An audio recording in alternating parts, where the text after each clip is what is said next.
insightful episode of A Gamer's Guide to Productivity. I'm your host, Nico Penguin, and today we're diving deep into the intersection of the mind.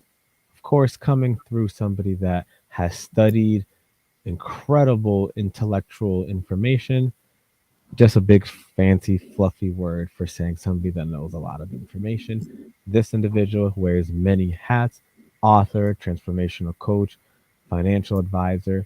Today from England, we have Jeevan. So thank you so much, Jeevan, for coming today. Thanks for having me back on, Nico. It was a pleasure last time, and I'm sure it'll be a pleasure again this time. Oh, perfect. Yes. And last time it was really fun diving deep into um, your background, everything that you are currently doing. And from that moment until now, have you had any new games that you've gotten accustomed to? Or are you still consistent on the same games and any new projects that you've started? I mean, to be fair, the only game I would say that I play is judo, which is a physical martial art. I class that as a Hey, game. It is a game yep, in itself. And yes, I think that the same rules apply whether you're playing Call of Duty, you're playing FIFA, you're playing a UFC game, or you're physically doing a sport. right, You still need to overcome challenges. You still need to have a strategy. You still need to get past one hurdle in order to get to the next hurdle. You need to have goals and you need to reach the next level. And whether that's on a game, whether that's you personally, or whether that's, as I said, in some sort of sport, we all have that ambition to get better. Whether you're going to do a level faster than you did it last time, whether you're going to run a mile faster than you did yesterday, it's all about improvement for me. now, do you have a specific judo principle that you think has played a role in your decision making, either professionally or personally? And do you remember that principle and how that applied? So the thing with judo is obviously it's a very physical sport. Obviously, you're Hmm. throwing someone across the air and you're basically landing them on their back with force. I don't know if anyone's familiar with a gentleman called Alan Watts, a philosopher. He has visited the East quite a lot, and obviously is a Western individual. There is a philosophy called Taoism or Taoism. You can say the phrase synonymously.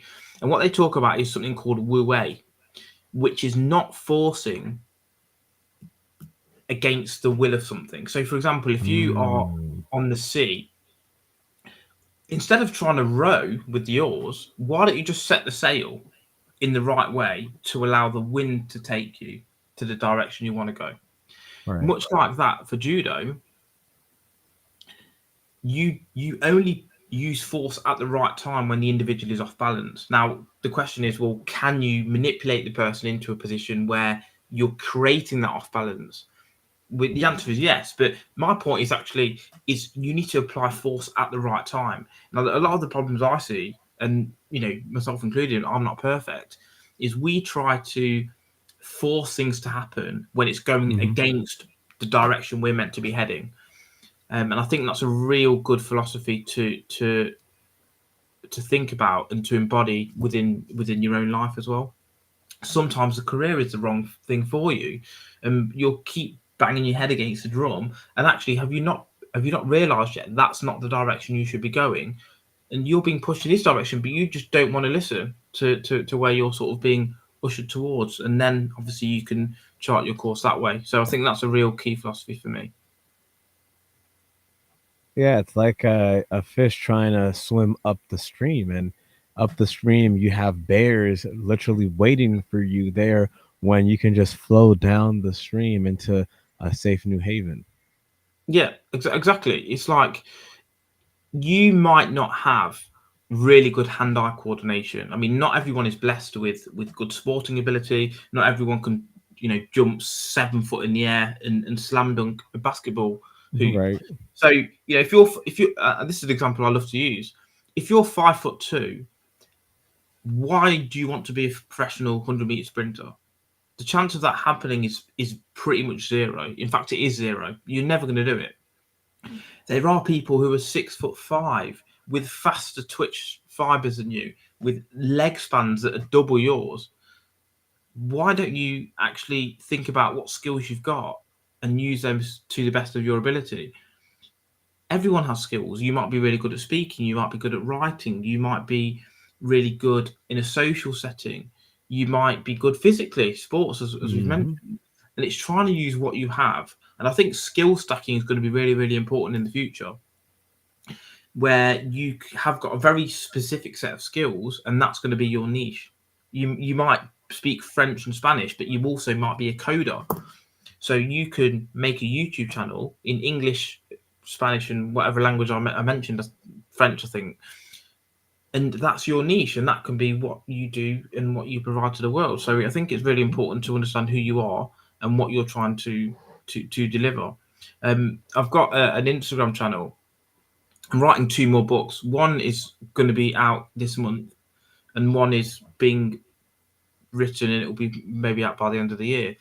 And I've been asking these parts on my Instagram channel. So the second book, which will be out next month, is a question a day.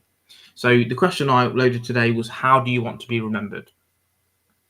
Hmm. That's something that's going to be in the book, and you write an answer. I then give you some input, and you rewrite the answer again. So the question is, well, how do you want to be remembered? Do you want to be a Joe Blogs who no one remembers after your immediate family die? You will be a no one. Or do you want to be Right. like Muhammad Ali, who is still to this day not already dead? He's got a legacy there. You can go back and watch his footage. He's left a mark on the earth. If you want to leave a legacy, what do you need to be doing today in order to get there? The other thing that I've been doing every day, uploading on my Instagram, is a quote a day. And here's a quote that I uploaded today. Again, it's from the third book. Do not spoil what you have by desiring what you have not. Remember that what you Hmm. have now was once amongst the things you only hoped for, by Epicurus. You have a house now, and you're complaining about the mortgage payments. Didn't you Right. go wish for that house? You're complaining, oh, I've got to clean up my house, but you wished for that house. Oh, my girlfriend's Exactly. annoying me. I've got to take her out for dinner and all this sort of thing. Did you not wish for that girlfriend 2 years ago? So, Right. we get in our own minds. We don't really understand where we are in a perspective. Look, it's very, very difficult. And I've probably gone off on a slight tangent here, but it comes Okay. back to the same thing.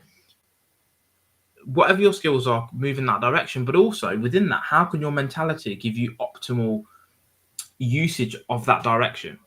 And that's where things like stoicism come in, um, really giving you a fundamental thought process that's going to take you through any sort of human endeavor, really. Now, can you elaborate on the concept of mastering life's judo and its application to personal growth? For judo, Yes, because I saw that mastering life's judo was something that you touched based on. yeah. So the Taoism philosophy again is that you shouldn't need to force things. So I don't know if you know what tacking is. Tacking? Yeah, on when you're sailing a boat. Oh no, I've never heard of that. So basically, let's say you're on the ocean. The wind is going north. Hmm. Okay, it's pretty easy if you're in the boat. If you want to go north, fantastic, simple. The wind is going to take you in the direction you want to go. Absolutely great. But however, what if the inverse was true? What if you wanted to go south, Mm. but the wind was still blowing north? You could get your oars out, couldn't you? You could get your oars out and start, rowing against the tide. And yeah, Right. although that is an option, and that's basically what a plan B is, isn't it? If your sail's not working, you get your oars out and start rowing. However, tacking is where you can actually set a sail in a way that allows you to manipulate the northerly wind to travel south. So what you're saying is Mm. actually use things around you to enhance your position, as opposed to having to force things to happen. Judo, again, everyone falls foul of this. I do. Sometimes I try and force people to fall over at the wrong time, and they pick me up and throw me on the ground, Right. because I've not implemented the fundamental aspects of doing things at the right time. You've got opportunities in your life, as do I, that are there, and they might not be there tomorrow. and we have to act upon that and get those utilized as fast as possible. Because life is, look, we're on the waves of life. We're riding the crests of life, aren't we? And Mm-hmm. we need to go with the flow. Sometimes things happen in life that we have no control over, but what we do have is control over what we do from there. And that's essentially what Taoism and what judo as well was, is what your question was, talks about, is how can you do the best thing at that time with the least amount of effort with the most effective result, essentially. If you can give 1% effort for 10,000% return, why would you do that? Why wouldn't you do that rather over 100% effort with 0% success? Which Right. is, I think that's a stigma nowadays. You must be grinding from 5 a.m. till 4 in the morning, having one Mm-hmm. hour sleep. Unless you're doing that, you're not doing anything. You're, at the end of the day, if you're having to do that, you're not really working very smart, are you? Right. It's like, I heard a phrase once. It really gives you a perspective. So a gentleman comes home late from work. He's always late. He comes home. He's meant to do a 9 to 5, and he's always back at 9 or 10 o'clock. And his daughter asks his mum, "Why?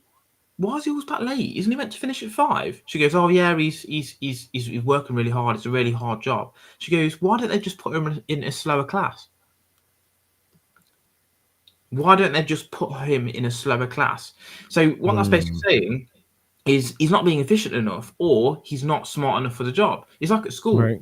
You go into a slower class. If you're not fast enough to get all your work done within the time frame of school, you'd get put in a Mm-hmm. slower class. And it's Right. much like that. And I think that was a really good analogy to say, if you're working too hard, and I'm not saying that you shouldn't be working hard, because I absolutely believe in that, but are you not working smart enough either? Are you forcing things and not going with the flow, essentially? Right. And so how do you with your background, how do you collaborate your intellect with problem solving skills? Because for an advisor and all the things that you do, there's a ton of problems that I know you must come across. So how do you try to quickly resolve them? So the thing with problems is they're your best friend. Hmm. Imagine reading a book or watching a film where there was nothing going on. There was no wars. There was no injuries. There was no, I don't know, adultery. There was nothing. There was no addiction. There was no monster. There was no challenge. There was no quest. There was no bankruptcy. There was nothing. Imagine that. Once upon a time, there was a man. He got up. He watched TV. He did that for 45 years and he died. Mm. Won't be a very good book, will it? Now, the reason that we have these mistakes, that we have these challenges, is because we have to develop beyond that challenge. We have to develop the skill set in order to get beyond that obstacle. Like they say, the obstacle is the way. Where your fear is, there is your challenge. Yeah. If you're scared of something, that's what you should be doing. That's the direction you should be heading. So, in terms of a practical approach, when you've got a problem, you need to think pragmatically. Why have I got myself in this situation? And Hmm. actually, prior to that, what can I do to get myself beyond this? Working out how you got there is secondary, really, because you need to work out what the best step is. There's no point in looking backwards all the time. We need to start looking forwards, and we need to look at how we can improve on where we are. At the end of the day, look, you've got yourself in a bad position on the chessboard. The best thing you can do is just whatever the best next move is, and that's how I sort of look at things. And in terms of a practical philosophy on that, is try and produce more than you consume. I don't know if we talked about this last time. If you're producing something, you're going to have less issues than if you're always consuming things. Overconsumption leads to overweight, obesity. If you're Hmm. always consuming stuff, how can you ever provide value? And yes, I'm not saying don't consume anything, because we need to consume content. But what are you consuming? Are you consuming a great show like this where you're getting information, or are you watching, I don't know, some sort of soap over and over again? And yes, we need some time to reflect and relax, but that should be a secondary. We should look to improve on where we are. And as I said, come back to my earlier question: how do you want to be remembered? Do you want to be remembered as a slob who never got anything done, or do you want to be remembered as Nico Penguin, podcast host, etc., etc., etc.? So that's the way to think about it. Now, I would say, what would, if you're able to disclose and maybe change names and whatnot, what would you say has been your favorite problem that you've resolved for a client? Okay, so this is one of my first ever clients actually. He was well, I'll give you two examples, one for the finance and one from coaching. So the finance first. Finance, he'd been working for BT for like 35 years. He had debts, he had a mortgage, and he had a pension. And he was living month to month. He was pretty much eating away at his income. In a way, he was building up more and more debt. But he wasn't thinking outside the box. He was not thinking about how to structure himself in a way that would actually leave him in a completely different position. So what we did is we basically used his assets in a specific way, pensions, investments, etc., to clear his debts, which freed up £1,000 a month or so. And actually, he then doesn't need as much as he thinks to retire. And he basically Mm. retired. So within the space of 6 months, he was pulling his hair out, can't keep up with payments, and he was retired within 6 months. Because it's all about thinking outside the box. Now, you might say, and again, this is a nice philosophical problem, if everyone thinks outside the box, is then thinking inside the box, outside of the box. So That's a very again, nice conundrum. it is, and this is the way you need to think about things in a very different way. So, like I heard something the other day. So, for example, people say, "Oh, I want to know my purpose," and this is again, there's nothing right or wrong. It's just a different way of thinking. Right. A cow. So this was the example. Assuming a cow is there for eating, yeah, that's its purpose. Would it be beneficial for the cow to know that it's there for eating? It wouldn't, because it would change its behavior. You'd never catch the cow. It would change its thought process in a way that it would affect its purpose. So Right. maybe is there a case that we don't want to know our purpose to 100% because it would affect our decisions? So that's, I'm all for trying to find stuff. And again, this leads on to Mm. my second example. People go through life like going a little bit, not necessarily against what I said a minute ago, but there is also always more than one way you can look at things. Hmm. Sometimes you can go too much into just the flow of life. Oh, this is the only job I could get. Okay, I'll just see what happens. You've got to ask yourself, where do you want to be? What do you want in areas of life? So I write down my goals every day in different areas. Like, what do I want from podcasts? What do I want from books? What do I want in terms of learning? What do I want from my hobbies and interests? What mountains do I want to climb? And I write those down every day because it gives me a direction to aim towards. It gives me something to focus on instead of, yes, we've got to go with the flow of life, but we also need something that we want, that we are aiming towards. And that's what we talked about to clients. And we say, look, you don't really know where you're going. I need to ask them questions. So I don't know if you know who's, well, I'm sure you do know who Socrates is. Hmm. He has something called the Socratic method. So instead of me saying to you, Nico, okay, what you need to do is you need to write down every day what your goals, and then you need to go and live in Canada for 6 months, get a job doing stockbroking, get that experience, come and live in Europe. No, I need to ask you. So, based on your position, where do you want to be in 2 years' time, 3 years' time? You might say, I don't know, I want to have my own business in X, Y, and Z. Okay, so what's holding you back at this point? What do you think you need to be doing today? You know the answer. It's just that I need to help draw your answer out, because you Right. know more than I do what you need to be doing, but sometimes you don't know until someone asks you and challenges the way that you think. Because it's all about how you think that determines the outcome that you're going to get. No, that's very true.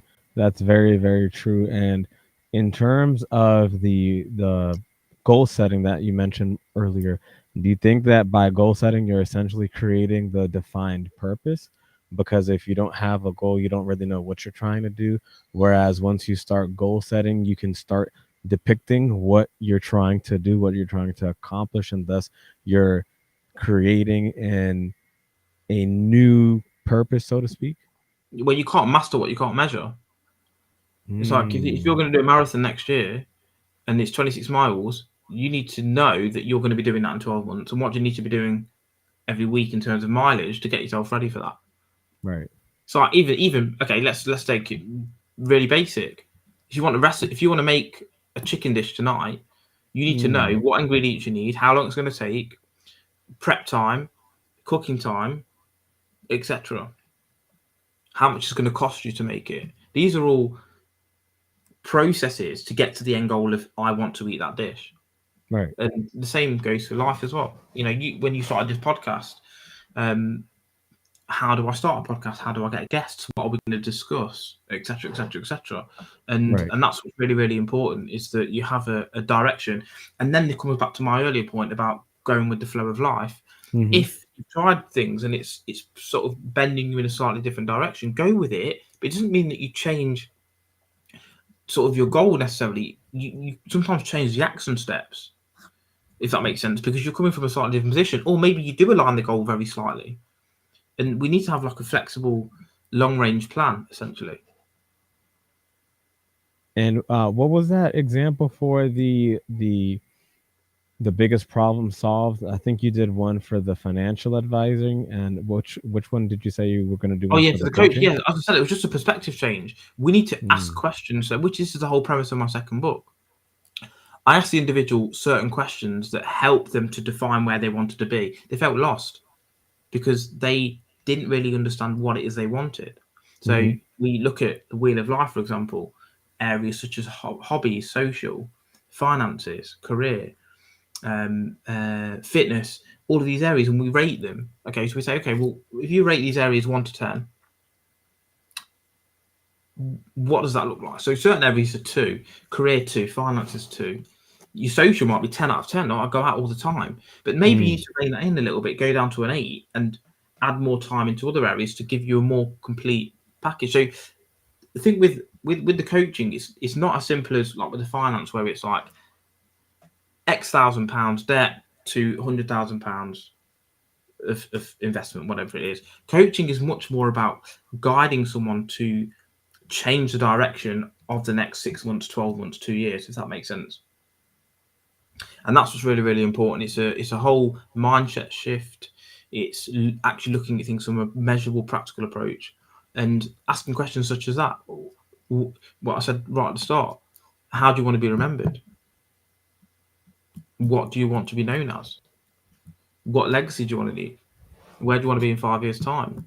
What compliments do others give you on a regular basis? Because that gives you a bit of an idea as to what you should be doing as well.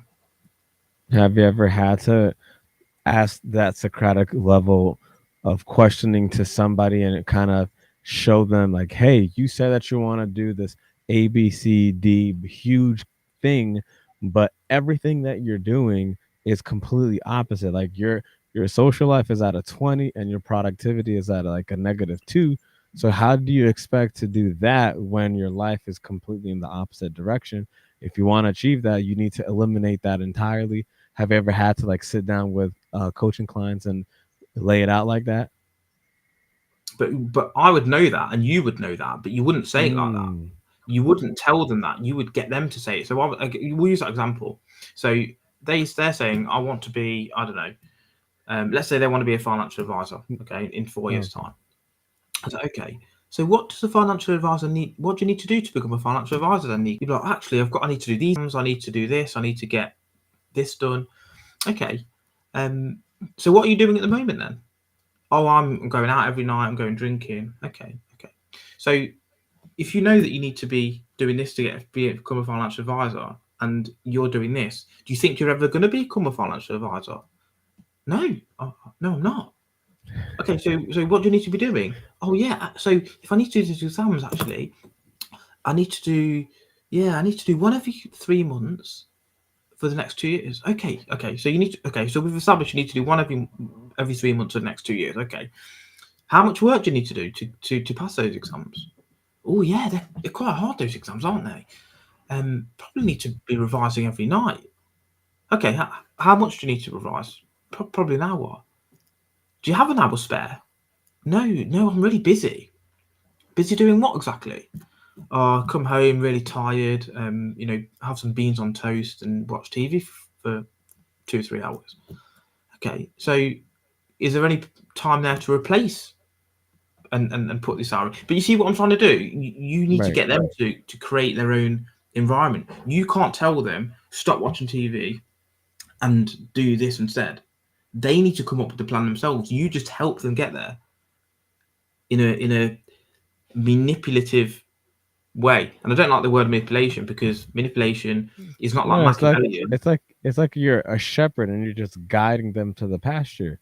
Like Exactly. they said, I want you to come and help me, make this a reality. And you're looking at what you got, and it's like, well, you can make that a reality if you focus and try at it.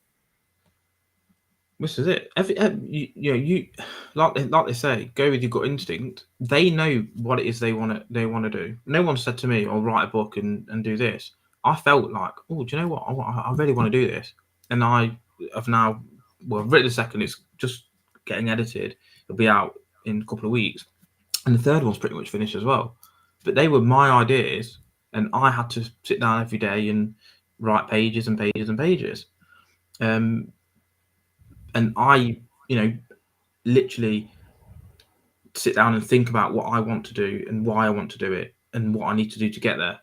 But as I said, I do this, daily basis coaching, so I sort of look at myself in some weird respect, and sort of use myself as a case study to an example, for example.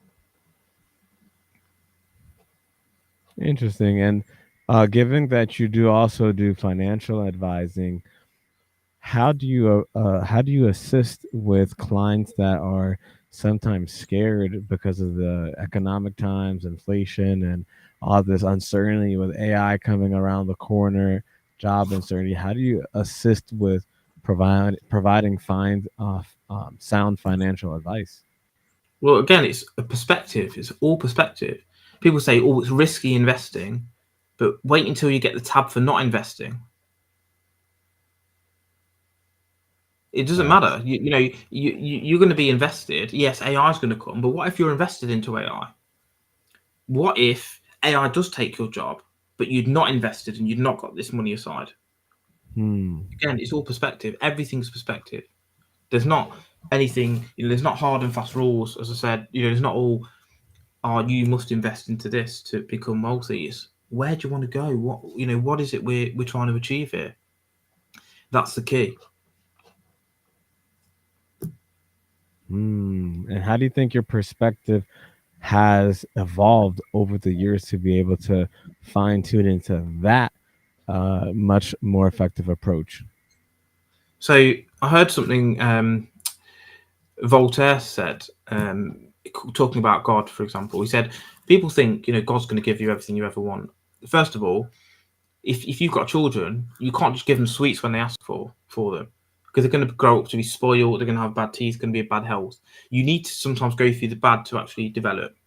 Coming on to my point though, Voltaire said something along the lines of think of God as the as a leader of the ship traveling to Egypt. He owns a ship. He wants to make sure that the ship is, working well. But us humans are like the rats in the bottom of the ship, like the underpart. Right. It's up to us to get ourselves out of that shithole and Mm. fix up and make it clean environment. Same thing.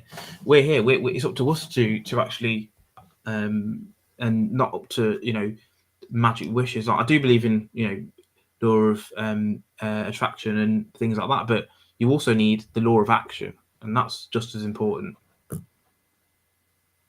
Interesting. So the law of action, attraction, as well as philosophy.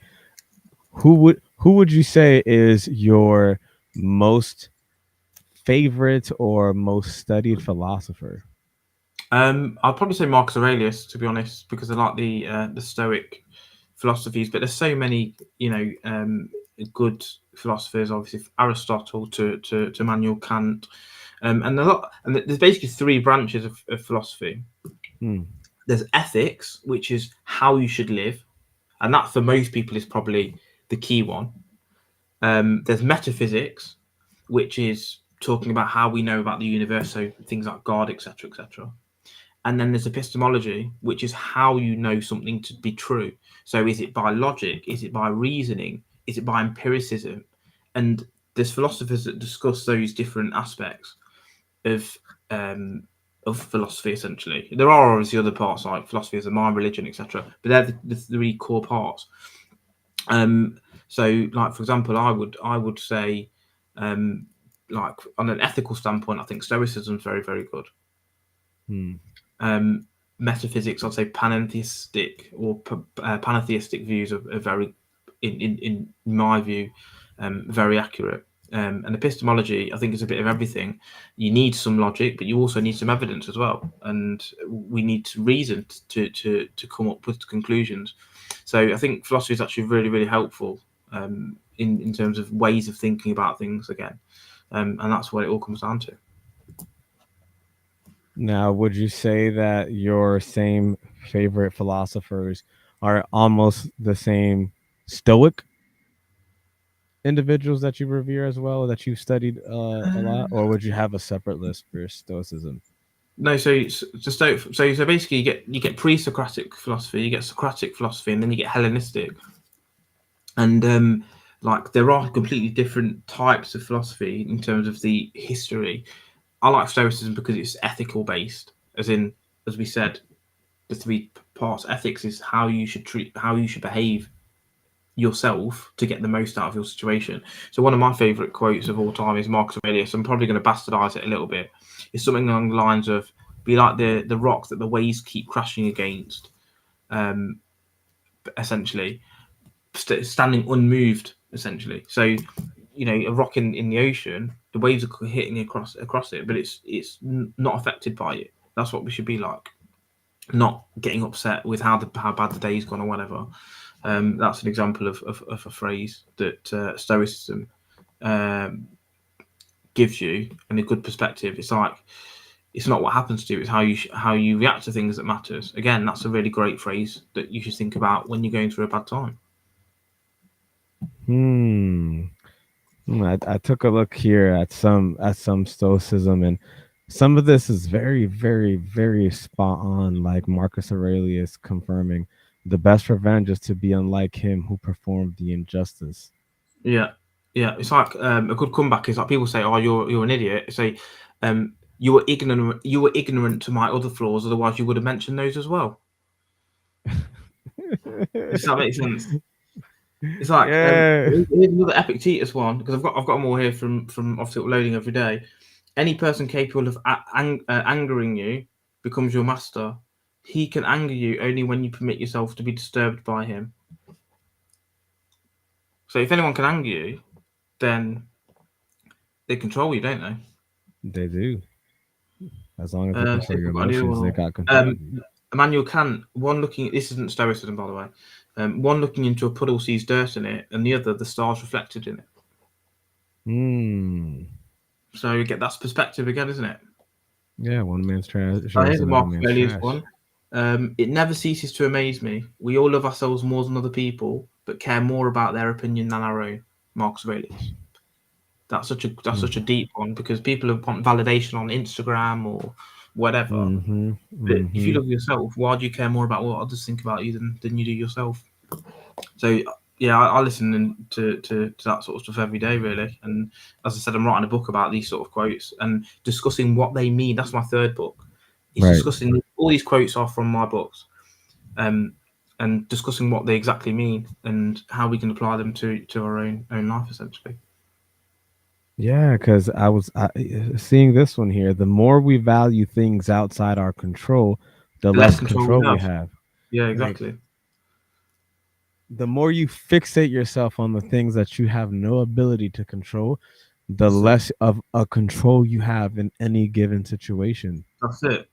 You're It's giving like yourself up to that situation instead of how you absolutely. can actually control either your reactions or what you can actually do. Exactly. And again, this is why the third book is a discussion of those, like the quotes like that. It's because it's very easy to just have the quote But what does that actually mean? Like, what's the discussion point? Like, just repeat that quote again for me. Yes, this one is the more we value things outside our control, the less control we have. Yeah. Okay. So like Jim Rohn said this as well. He says, "Oh, I used to blame the government, the weather, the taxes, the country I was living in, the city I'm living in, my parents. If we're giving all of those things total control over where we are in our life, we're always going to give excuses. We have to say, okay, this is where I am. How can I develop beyond this?" And again, this is why I think Stoicism is probably one of the ideal ones for people because it's ethics based. A lot of people don't really care about the universe and talking about metaphysics and is it monotheistic, polytheistic, is it panentheistic, whatever. A lot of people don't really care, and fair enough, that's fine. Um, and even epistemology, they don't really care about whether it's logical based reasoning or Hmm. empiricist based reasoning, or as Kant put it, a bit of both. Um, but what people do care about is how they can make themselves better, and that's where Stoicism is a huge um, is a huge philosophy type essentially. And it's a philosophy type that fixates itself on a much more practical daily use as opposed to a theoretical information where it's just theory or mythology up in the air. Like, what if this? What if that? Stoicism is much more realistic. Like, hey, wake up! You're not getting any younger. You know, you're Exactly. you're you're not reversing in age. I think this one by Seneca. He who fears death will never do anything worth of a man who is alive. You know, you still have to go out there and live, but you have like an expiration date. Just don't use that as an excuse that you can't do anything, but don't also say I'm not going to do anything because you're incapable. Oh, don't say that you're not going to Yeah, do but anything because you're incapable. And yeah, the connection just disconnected there. yeah, that's fine. Just repeat that quote for me. Yes, the Seneca quote was, "He who fears death will never do anything worth of a man who is alive." This is it. The warrior that fears being injured and fears death will never be a great warrior. Exactly. I mean, I wish I could get up my because I don't know if I can do it at the same time. But some of the quotes I've got in my book, there's so many. It's literally there's one every day. So basically, what I've tried to do with both the second and third book, they're very similar. The second book Hmm. is a question a day you ask yourself. As I said, where do I want to be in 5 years' time, etc., etc. And you write down your answer. I then give quite a bit of information as to what you should be thinking about and perspective, and then you rewrite the answer. Now, the reason I've done that is one, I wanted to give some input because I don't think people really answer these questions properly. But what I didn't want to do is give the input first because it'll affect the way that you answer. So it's like I say to you, Nico, who's your favourite football player of all time? Lionel Messi is the best, though, isn't he? That's going to affect your decision of what you answer. Whether you think it is or Correct. not, it will affect it. So Correct. Yes, I've the tried to give anchoring. people a blank canvas for it and then answer it. And then, so that's one a day, literally. That's all you have to do. One question a day, answer it, jobs are good. One. Same with the quotes. All you do is get up in the morning, read one quote, understand what it's about. It's like a few paragraphs from me, and that's it. Set you up for your day. Hmm. Wake up It's in the morning and realize what a special privilege it is to be alive. That's another one thing. That's Epictetus. That's true. Some people take it for granted. Yeah. What's really another good one? Um, Something along the lines of like whatever's happened to you, what would you wish for other than that? What could more aptly fit your needs than what you're going through? It's like an Hmm. example I use is like people say, "Oh, why did that happen to me? Why did I get cancer?" Okay, well, who would you rather it happen to? Your mum, your dad, your sister, your brother, your son?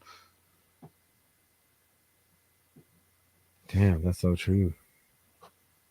So, and this is it. It's all about perspective, and I think that, um, and I'm just really just getting started on my philosophical journey. Right. Probably the last 12 months, and I think within the next 5 or 6 years, I'll have a really good perspective and understanding of where philosophy is, and it really does help with like even the little things. Like we said earlier, anyone who's capable of angering you becomes your master. Right. Imagine you're driving around and some idiot in a high Hyundai cuts you up in traffic and you get upset. You've lost in life. Like, if that's affecting you, you're so weak. You're so weak. It's like, that's it. You've already lost in life. There's no comeuppance. There's no comeback. No, Like, that's very true. like I And think I, I think because on this I can actually open some files, because I think when I've got my Zoom call up, because I've got my own podcast as well now, called the Vanquish Podcast, and I hey, can't open up files when I'm on the call, so I can, so I might be able to give you a few other quotes that I've got. Computer's oh, running a little bit slow at the minute though because we've got this on, but honestly, I think Stoicism is a massive thing. I don't know if anyone's read, just while it's loading, Meditations by Marcus Aurelius. I was Do you gonna know? s- Do you know of the book, Nico? I was gonna say I have the next quote for the Stoicism was for Marcus Aurelius, stating, "Very little is needed to make a happy life. It To is live a all happy within life, yourself it's all about how in you. your way of thinking." Exactly what you That's were it. referring to. It's See, just all e- you see. it's all within you. Literally, your perspective, how you view things, how you let things affect you. I haven't heard of that book. I'm pulling it up right now, but it's definitely from the Do you same know? thread of. Shall I explain what the book is? Oh, certainly, go for it. Yeah. So basically, this Meditations was never a book he wanted to publish. So a bit of a background to Marcus Aurelius. He was obviously a Stoic, but he was also the Emperor of Rome. The Emperor of Rome, and he would write in his diary these things, like these thoughts, these quotes about himself, and it was published into a book. So he didn't go out to write this book. It was not done for monetary gain. It was not done for any Mm. reason other than he was. These were his thoughts. I mean, the person who thinks like this is incredible as far as I'm concerned. And this is from hundreds of years ago. Wow. Um, it's crazy, really. If you think about it that way, it really is. He is not satisfied with a little, is satisfied with nothing. Epicurus. Understanding a question is half the answer. Socrates. I've got loads of other ones here as well, but I just want to stick with like the Stoics. It is not the man that has too little, but the man who craves more that is poor. Hmm. Uh, let's have a look at some more Marcus ones. And those are the ones that you've been using in the book. Yeah, well, I've just picked a few out there. I've already said that one. Yeah, I've got loads, mate. To be fair, no, I've said that one as well. I've literally got what we do now echoes in eternity. So that goes back to my earlier question, doesn't it? Mm-hmm. Mm-hmm. How do you want to be remembered? It's like that. Um, Have you ever seen the movie Troy? yeah, Troy. Yeah, yeah, Oh man, I watched Troy like 6 times, and it's like that's literally one of the scenes where Achilles is talking to the kid or whatever, and then yeah, and yeah, and then he the kid says something, and then Achilles is like disappointed, and it's like that's why no one's gonna remember your name. yeah. Exactly, exactly. That's why no That's one's it. gonna remember your name. That's it, bro. And the thing is, most of these NPCs nowadays, no one's gonna even know who they are. As soon as they're so, I talk about two deaths. Yeah. So I don't know if you know who John Donaher is, the BJJ coach, quite famous. He talks about two deaths in a different way than I do. He talks about two deaths where you were dead before you were born, you live a life and then you die. So that's basically the two deaths. You're dead twice, basically. For Hmm. me, two deaths is different. Your first death is when you physically die, and the second death is when people stop remembering who you are. So for most people, it's going to be as soon as your kids die, and maybe your kids' kids, and your immediate family, basically. For everyone else, sorry, that's most people. Mm-hmm. There's only very few people who are going to echo in eternity. And this points to it as well. for all those people who are very low in integrity and don't value justice, Marcus Aurelius talks about to do harm is to do yourself harm. To do an injustice is to do yourself an injustice. It degrades you. I love that end bit. It Hmm. degrades you. Your value diminishes by how badly you behave. Um, this is a brilliant one. That's tough. This is what you deserve. You could be good today, but instead you choose tomorrow. I'll say that one again. Ooh, I think that's a really good one. that was This is really what good. you deserve. Whatever you're going through now, this is what you deserve because you could be good today, but you instead choose tomorrow. Hmm. And it happens every day. Every day. Monday morning, next week, next year, tomorrow, in an hour, in a minute, 10 minutes, 20 minutes. By then, 10 years down the road, this is what you deserve. Yeah. And yeah, I think a lot of the quotes, not obviously majority, but I'd probably say the most. If one person has got the most quotes in the book, it's going to be Marcus Aurelius. There are loads of other people, so like Walt Disney, Will Rogers, Mark Bernard Shaw, Confucius. Like this is a Confucius one I've just got in front of me. Hmm. Worry not that no one knows you. Seek to be worth knowing. I love that. Don't Ooh, care that seek. people don't know who you are. Seek to be worth knowing. Woo. If you're okay, like Cristiano Ronaldo, just because people know who he is. How many followers has he got on Instagram? Millions. Millions. I think he's number one, isn't he? Yeah, 100, 130-ish. People aren't following him for who he is. Mm, He could be a dickhead for all you know. mm, You've never spoke to him. What you want, what you follow him for, is because of what he's achieved and what he can do with the football. Seek to be worth knowing. As soon as you got good at football, million followers, boom. You see it all the time. As soon as someone becomes famous, like on Instagram, on like social medias, the ads go through the roof, don't they? yeah, Because people now want to get to know them. right. It's talked about in the Bible as well. It's like your gift will put you in front of great men, and that's exactly what happens. There are some longer Marcus Aurelius ones as well, like why all the guesswork. Like we said earlier, you can see what needs to be done. If you can see the road, follow it cheerfully without turning back. There's a bit more, but I'm not going to read it all. But like we said earlier, you know what you need to do. Right. You've essentially you've just got to do it. Exactly. And this is another confusing one. By nature, men are nearly alike. By practice, they get wide apart.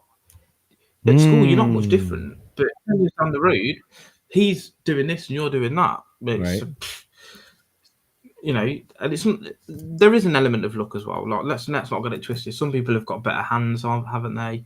And things go for them, but doesn't mean that you shouldn't try. Exactly. And then speaking on quotes too, I did pull up a Ernest Hemingway quote too that says, "Every man has two deaths: when he is buried in the ground, and the last time someone says his name. In some That's ways, it. men can be immortal." That's it. That's just says exactly what I said, but sums it up 10 times better. And that's why that's a quote, and that's why he's going to live forever because that quote says it better than anyone else has said it in history. Even It's I've written Ernest my own quote. Hemingway. It's quite a long one. Yeah. Oh, what is I've it? written a bonus quote Can you share it? in my book. Yeah. So it's I'll read it out. So it's more of a it's not like a one liner, but it says the things you are complaining about today are the side effects of receiving the gifts you once wished for. You are complaining about the mortgage payments, yet you wish to own a house. Every blessing comes with conditions. When you want children, the conditions are that you need to spend money on them and that you may not get much sleep during the early years. Understand exactly what you're wishing for. And this is a big problem. People don't understand what they wish for. So, for example, again, you've got your own podcast. You then can't complain about how much work you've got to put in about finding guests and editing the show, and Hmm. that's a side effect of what you wished for, That's what I asked for. and you Exactly. and you then want to complain about it Right. Makes no sense. because if you had kids, right, and you gave them a brand new PlayStation, they complained it was the wrong color. And then you gave them a T-shirt, and then they complained it's the wrong size. And then you got them something a car, and they complained it was the wrong color again, or it wasn't a manual, it was an automatic. At the end of you'd stop giving them stuff after that. You'd be like, "Fuck this guy." And life's the same. If you always complain, you'll just not get you won't get exactly what you need. need to out of life. So we should be grateful for what we have. And again, that's something I do every morning. Write down what I'm grateful for. No, that's exactly it. And for everybody that wants to support you or wants to use any of your services, where would you recommend that they go to initiate that first contact to get your expertise? So I'm sure you're going to leave links. So Instagram is obviously quite big at the minute. Vanquish Transformational 2022, I believe. You can obviously reach out, DM me there. It's even if you're not going to reach out, don't really care. But there is quotes every day that I'm uploading, and there is the question a day as well. And obviously the books are coming out. There's one already that's been on sale for 2 years now. Become a Person of Value. The other one, a question a day, is going to be out in a couple of weeks, and then the third one will be probably towards the end of the year. But as I said, all great stuff, and hopefully helping you to chart your course better than you did last year. And for the last individual that wants to hear a quote that either you wrote in the book or one of your favorite quotes that should help them stay motivated and locked into the realities of this world and what they should be focused on so that they can be remembered, what would it be? Well, I'll just read the one that's right in front of me. It's actually the 365th of 367 Okay, quotes, because okay, there's 366, one for every day, and then a bonus one that's my one, obviously. okay. And this is just the one that was in front of me, and it's actually quite fitting, really. It says, and it's by Jack Welch, it says, change before you have to. Change before you have to. I think that's really important because I'll use, and let me just go to to what I said about it. Let's have a look. What's the example I use? I think it's a smoking example. Yeah. So we need to change before we're forced to. Stop smoking now before you get a disease. Stop eating junk food before you gain too much weight. Stop spending excess money before you go broke. Change your tires before they get too dangerous and you crash. They're just some examples. You have to change before you are forced to change because it's too late then. Oof. Spoken so factually. Thank you so much, Jivan, for providing all this excess amount of value in terms of your quotes, the book, some actual advice that can assist us in our daily lives. Thank you to everybody that listened, all the stream viewers, and anybody else who will be listening later on.